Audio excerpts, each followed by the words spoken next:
this is the story of my beginnings in this territory, East Fallowfield.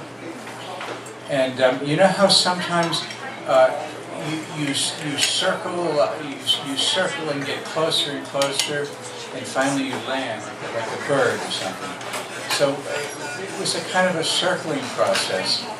We first partnered with a friend, and we got something called the Highland Dairy. And if anyone knows where that is, it's on 82 coming up. And it was an old abandoned dairy bottling plant. So we, with my friend Buzzy Ferber, we bought that and fixed it up in interesting ways. And I think the most interesting story about that is that there was a man who used to wander across our field every week or so, really shabbily dressed with a couple of dogs, and a very disheveled looking fellow. And once I went out to meet him,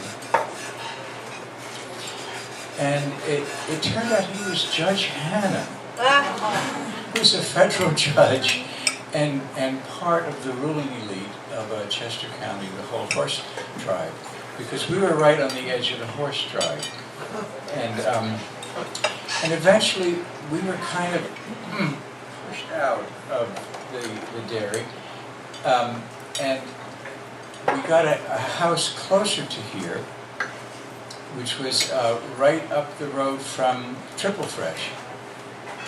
And we stayed there for a while, and the most interesting thing that happened there was someone inherited property next to us and started building a house that was across our border.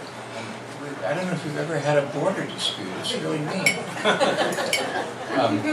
But the final circling in was when my wife said, "There's a barn for sale up the road." And maybe some of you know it. You know the Octagon House on Wilmington Road. And opposite the Octagon House is this green barn. Well, actually, it's a green barn now. If you've been around East Fallowfield, you know that 10 or 15 years ago, it was a much bigger gray chestnut barn, a classic kind of barn.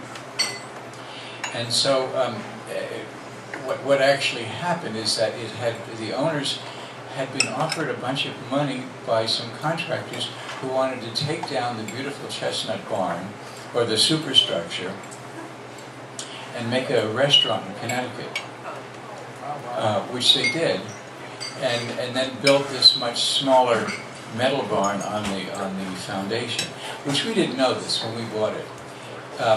I was at first hesitant because it had a pretty chintzy little kind of house, just a what do you call that kind of house?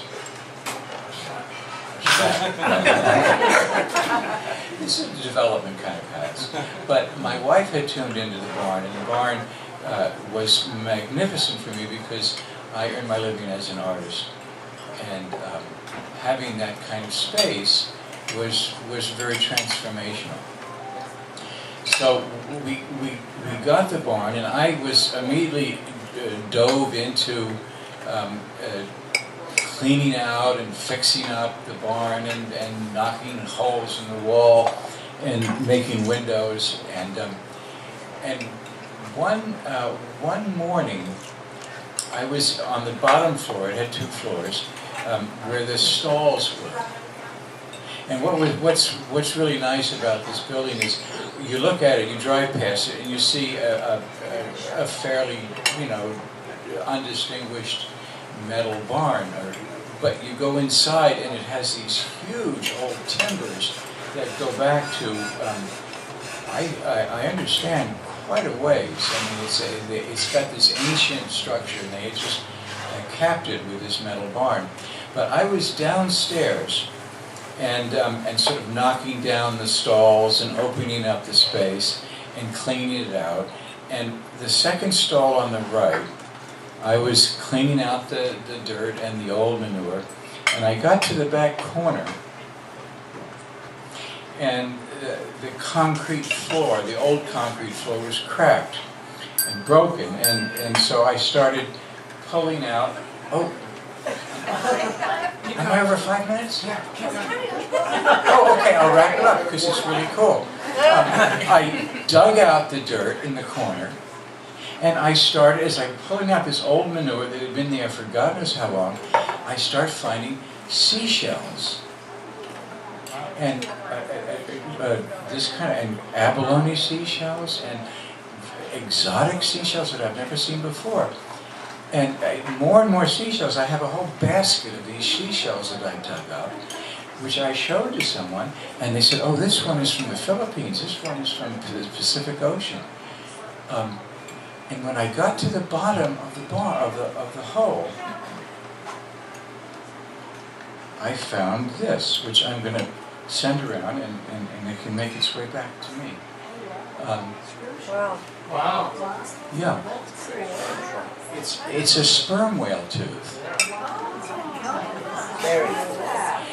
And I took this to the East Fallowfield Historical Society, and the picture unfolded that this barn used to be used by Buffalo Bill, who in the early 1900s, when Coatesville was a big important steel town, it was a stop on his tour.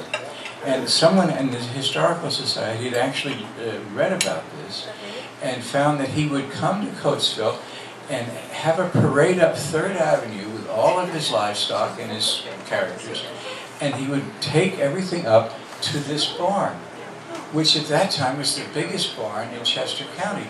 And you can see the foundations go all the way out to the road. It was huge. And he took his livestock to the barn, and he even, according to this newspaper article, did practice his routines in the barn. And you can make up the story of how this stuff got in the hole, but that's my